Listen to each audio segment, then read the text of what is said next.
All right, so it's that time. It's seed starting time, and we are actually going for something completely new this season, which is the Georgia collards. So we've grown some other leafy greens over the last couple of seasons, but I keep seeing collards, and we actually bought collards from the store, did a little soak job on them, realized there was a lot of stuff on them, but they were delicious after the soak process was over with. We did the best we could.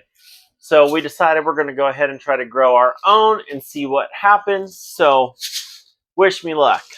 And so just like most of the leafy greens that you're going to end up trying to grow, they're only a 1/4 inch depth on planting. And they're about 7 to 14 days on germination. So it's pretty chill. I'll pop these bad boys open. All right, well, I am struggling with this. Okay. Don't open. What is going on here? There we go. All right, so they're not the world's smallest seeds, but I will say they're about the size of a cabbage Brussels sprout seed. So we're going to do like we normally do with the 1/4 inch depth plants. You just go ahead and drop one per cell. Oh, that was 3, but whatever. It'll be okay. That was 2. Man, that was 2. We're not doing a good job tonight. All right, pop those bad boys in there. Those guys are trying to escape, but we're not having that. Man, that's a lot. So what we're going to probably end up doing, oh man, that's terrible. What we're probably going to try to end up doing is direct sowing some of these later on in the season, because I think it was 2 to 3 weeks out is whenever I'll be transplanting some of these leafier greens. So we're probably going to do a direct sow, because that'll give me succession sowing, which will give me succession harvest.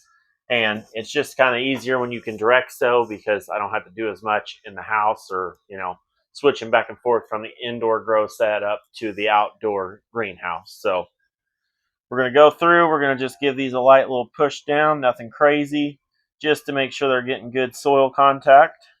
And then we're going to come back in with our vermiculite. About a handful. We're just going to give them a light dosing of it. That's probably about good. We get them spread out and golden, or those fall over and make a big old mess. Then what I've been doing with the vermiculite, because when I use the sprayer, it kind of blows the dust everywhere. I've just been using the regular bottle to dump it out on top of there real slow. And I do like the vermiculite, because if you do get a little carried away, it kind of gets down in the soil. And since it helps retain a little bit of moisture, it actually works out really well. And it says to go ahead and moisten it before putting it on, but what I've noticed is it kind of gets clumpy and stuff and doesn't do great spreading. So I use it dry, put it on top, and then just water it like I showed you. And so whenever the collards get up and going, and you see the first 2 true leaves popping up, you're going to want to start fertilizing them with a nitrogen fertilizer. And if you need a video on how to make one of those, go ahead and hit this one.